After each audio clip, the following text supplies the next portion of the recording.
interesante de la sección, ¿sí? Hallar la función potencial de un campo vectorial. Entonces, permítanme recordar que llevábamos, si no estoy mal de memoria, el campo era 2xy, ¿cierto? Y más x al cuadrado menos y. Ya habíamos verificado que es conservativo. J aquí. Y de hecho ya hemos deducido una parte de la función potencial. Habíamos dicho que era de la forma y por x cuadrado más una constante aquí que depende solo de y. Sí, habíamos llegado hasta ahí. ¿Cómo deducimos esto? Porque habíamos dicho, bueno, si este campo es conservativo, entonces debe existir una función de dos variables cuya derivada parcial con respecto a x sea igual a 2xy, ¿sí? A la primera parte del campo. Y entonces habíamos integrado esto a los dos lados con respecto a x y nos dio esta expresión. Bien, dijimos, bueno, cuando uno integra haya una derivada que haga una constante. Pero yo dije que esa constante podría ser que dependa de y, ¿sí? Aquí tiene que haber algo. Podría ser que sea un número, pero también puede ser que dependa de y. ¿Por qué? Porque si esta función, así como está, yo la derivo con respecto a x, pues derivo solamente esta parte, que me da 2xy, lo que yo quiero, me da este elemento del campo. Y como yo derivé con respecto a x, esta función que depende de y, pues no importa quién sea, la derivo con respecto a x, da cero. Da cero, entonces, sí, aquí en principio podría ir cualquier función que dependa solo de y. Pero no puede ir cualquier función, porque es que ella tiene que satisfacer otra condición, ¿sí? ¿Cuál es esa otra condición? Que la derivada parcial de f con respecto a y tiene que dar igual a la segunda entrada del campo. Tiene que dar igual a esto. Entonces tiene que dar igual a x al cuadrado menos y. ¿Listo? Entonces, ¿ahí qué hago? Entonces yo puedo decir, tengo dos alternativas, o usar la parte de la función que ya conozco, o simplemente decir, bueno, así como hice antes, nosotros sabemos que la derivada de f con respecto a y se puede escribir así, parcialmente, usando esta notación de Leibniz. Sí. Entonces puedo decir, bueno, no voy a ponerme a mirar esto por un momento. Voy a hacerlo de nuevo, el procedimiento, y voy a integrar aquí a los dos lados con respecto a y, a ver qué pasa. Integro, vamos a integrar, no me quedó bien. Integro aquí con respecto a y. ¿Sí? ¿Por qué? Porque yo sé que este diferencial y este, entre comillas, se cancelan, pues. Y me queda la integral de f, que es f. Entonces queda que f es igual a esta integral. Listo. Yo sí estoy grabando, ¿cierto? Y acá en el lado izquierdo, pues, el lado derecho, me queda la integral de x cuadrado menos y por dy. La integral de x cuadrado de y es que, pues x cuadrado en este caso es constante, queda x cuadrado por y, menos la integral de y, que es y a la 2, sobre 2, ¿cierto? Y aquí yo puedo argumentar igual que antes y decir, bueno, aquí podría ir algo, alguna constante que dependa solo de x. Entonces, ¿qué hago aquí con esto ya? Yo digo, bueno, hice el análisis por dos partes, voy a borrar aquí, y concluí que f, por un lado, tiene esta forma, y la primera forma de la función potencial. Y por otra parte, deduzco que f tiene que tener esta forma. Entonces yo comparo los dos términos y digo, bueno, miren que aquí aparece y por x cuadrado y aquí aparece x cuadrado por y, son el mismo término. Entonces digo, bueno, bien, listo. Entonces empiezo a construir la f que va a ser la función potencial. Entonces voy a decir f, ya la respuesta, va a tener ese factor porque aparece en los dos lados, ¿sí? Va a tener que ser de esta forma, va a tener que tener x al cuadrado por y. Ahora sigo analizando. Entonces digo, bueno, aquí yo dije que tendría que aparecer una parte que dependa solo de y, ¿sí? Solamente de y. Entonces me pongo a mirar lo otro que deduje y me doy cuenta que aquí aparece esta función, menos y cuadrado sobre 2. Entonces, ¿qué concluyo? Que esa parte que depende solo de y, efectivamente es y al cuadrado sobre 2. ¿Listo? Y aquí, en la opción 2, me doy cuenta que podría existir algo aquí que dependa de x, ¿sí? Pero acá arriba, en la otra opción, no me dice que haya algo que dependa solo de x. Entonces, concluyo que esta función que depende de x, entre comillas, pues va a ser simplemente una constante. ¿Sí? Porque acá nada depende solo de x arriba. Entonces aquí podría ir simplemente una constante. Inclusive, puedo asumir que esa constante es 0. Pero como les dije, hay infinitas funciones potenciales, una para cada constante. Pero yo podría decir, no, escojamos esta función potencial, asumiendo que la constante es 0. Entonces, encontré ya la función potencial asociada a ese campo. Bien, es la que está en la cajita. Listo, entonces hicimos todo el proceso. Primero probamos que es conservativo.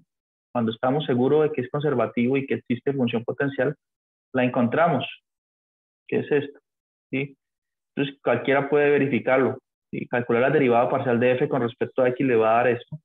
Y la de f con respecto a y le va a dar esto que está aquí. Entonces encontramos su función potencial. Bien, ese es el proceso. Entonces sí, hay una componente ahí en la que uno tiene que comparar. Bien. Yo primero hago la integral con respecto a x, luego con respecto a y analizo término a término, como hice hace un momento, y deduzco a la final cuál va a ser esa función potencial. ¿Listo? Eso es lo que la otra parte que restaba hacer. Bien, pregunta hasta aquí.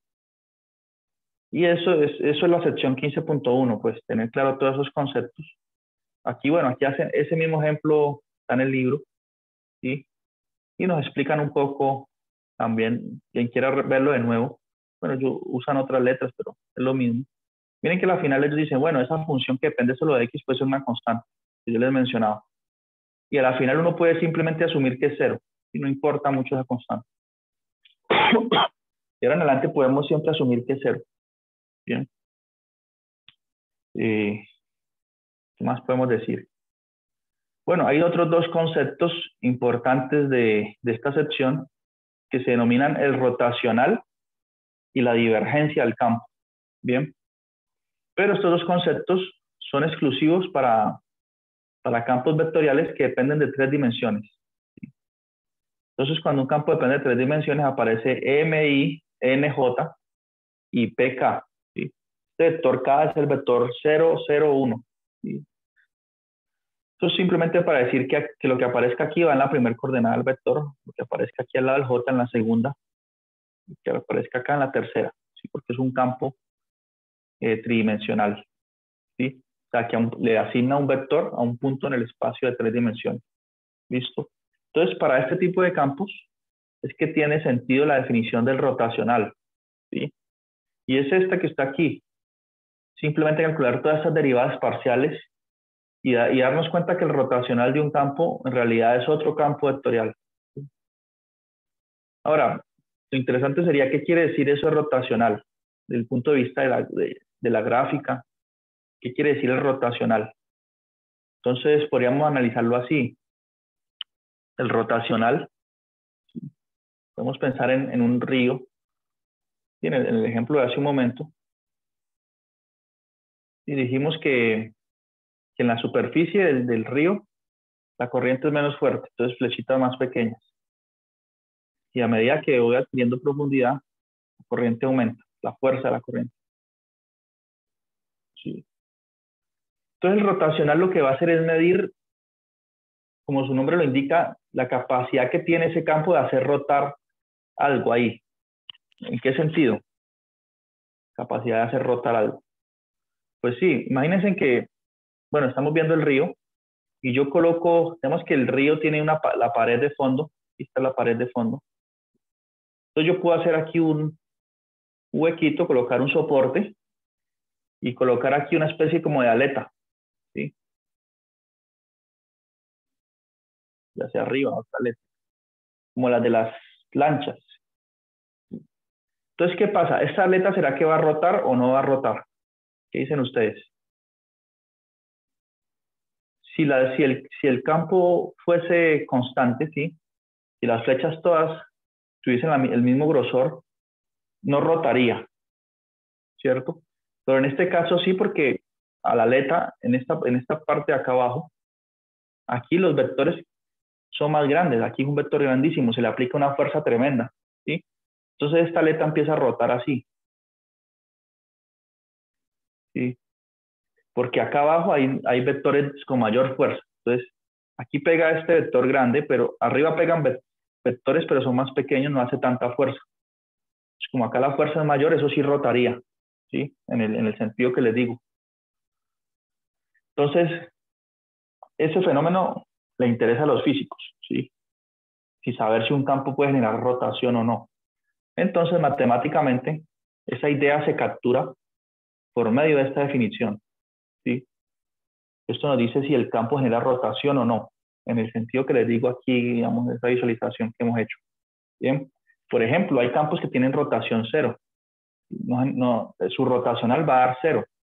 ¿Por qué? Puede ser que el campo sea constante. Sí, digamos que las flechitas todas son del mismo largo y van en la misma dirección. Entonces, un campo así no genera ninguna rotación. Y si yo coloco aquella polea que dibujé hace un momento en un campo de estos, esa sí no rotaría. ¿Por qué? Porque la fuerza que pega en la polea de abajo, o en esta polea o en esta aleta, sería igual a la que pega arriba, que las flechas son de la misma longitud, entonces no, ella está sometida a esa fuerza, pero no rota, ¿sí? Entonces un campo así tiene rotacional, su rotacional sería cero, el rotor, no le podemos llamar a eso rotor, sería cero. Y acá el rotor sí tendría algún valor, que lo captura esa definición que vimos hace un momento. ¿Cómo se calcula el rotor de un campo? Bueno, simplemente hallar esas derivadas parciales, ¿no? Mirar la tabla y mirar, mirar esas derivadas parciales y listo. Cuando el rotacional de un campo da cero, decimos que es un campo irrotacional. Bueno, no está interesante. Y aparece otra definición curiosa. Más adelante hacemos ejemplos sobre estas definiciones, como para que las tengamos en mente. Aparece también la definición de la divergencia del campo, ¿sí? Entonces son dos conceptos que nos dan la información de cómo se comporta ese conjunto de flechas, ¿sí? Entonces la divergencia también es una definición un poco extraña aquí, miren, es simplemente calcular las derivadas parciales de las partes del campo. Entonces, pero la divergencia sí se puede definir para campos que están en el plano, el rotacional solamente para campos tridimensionales, ¿sí? Y la divergencia, bueno, aquí están las dos definiciones, pero en esencia, ¿qué se quiere capturar con eso? ¿Qué idea? Entonces, la idea es la siguiente. Con la divergencia uno se da cuenta si el campo tiene, digamos, un punto de entrada. Digamos, todas las flechas van entrando a un lugar o hay un punto como de un foco ahí, ¿sí? Cuando un campo es así, todo entra a un punto, colapsa en un punto o en su defecto sale hacia todas las flechas tienen un punto de origen y salen de un punto así. Entonces, en estos casos decimos que sí, que el campo tiene divergencia. ¿Listo? Entonces, que las flechas sean así, van saliendo. Entonces, cuando esto da distinto de cero, decimos, ah, no, en ese punto ahí las flechas van entrando o van saliendo, ¿sí? Hay divergencia. Pero cuando la divergencia es cero, es porque en algún punto, es porque el campo es así, no va saliendo de ningún punto. Es así, podría ser como la corriente de un río, que no tiene divergencia, ¿sí? Entonces, esos comportamientos que puede tener un campo, los capturan esas dos definiciones, el rotacional y la divergencia. ¿Listo? Pero son definiciones que son importantes, sí, pero son importantes para estudiar estos teoremas que están por acá más adelante que infelizmente no alcanzamos a ver nosotros. Por ejemplo, el teorema de la divergencia, o el teorema de Stock, que relaciona integrales de flujo con integrales triples, por ejemplo. Entonces ahí es donde juegan un papel importante esos conceptos. Bien, digamos que nos están preparando para estos teoremas de acá. Pero como nosotros vamos a llegar más bien hasta el teorema de Green, entonces digamos, sabemos que el rotacional, tenemos una idea gráfica, pero en términos de hacer muchas cuentas con eso, no. ¿Listo? Entonces, siendo así las cosas, ya digamos terminamos la sección 15.1. ¿Listo? Con sus definiciones, y lo principal es el teorema 15.1, que nos dice cuándo un campo es conservativo. Bien, entonces nos vemos la próxima semana y voy a proponerles algunos ejercicios de aquí. Y de hecho voy a ver si construyo el taller 3 rápido, para que ustedes tengan tiempo de ir haciéndolo de una vez. Porque estamos sobre el tiempo. ¿Listo? ¿Preguntas? ¿Preguntas hasta aquí? No, profe, hasta el momento no. Listo, entonces nos vemos. Bien, que tengo que comenzar otra clase ahorita a las 12. Bueno, Entonces, profe, hasta luego. Bueno, profe, muchas Bueno, que gracias. esté muy Listo, bien. profe, hasta luego. Hasta luego, Hasta profe. luego, profe. Feliz fin de profe. semana para todos. Hasta luego, profe. Hasta luego, Mitchell. Bueno, Hasta luego, profesor. hasta luego.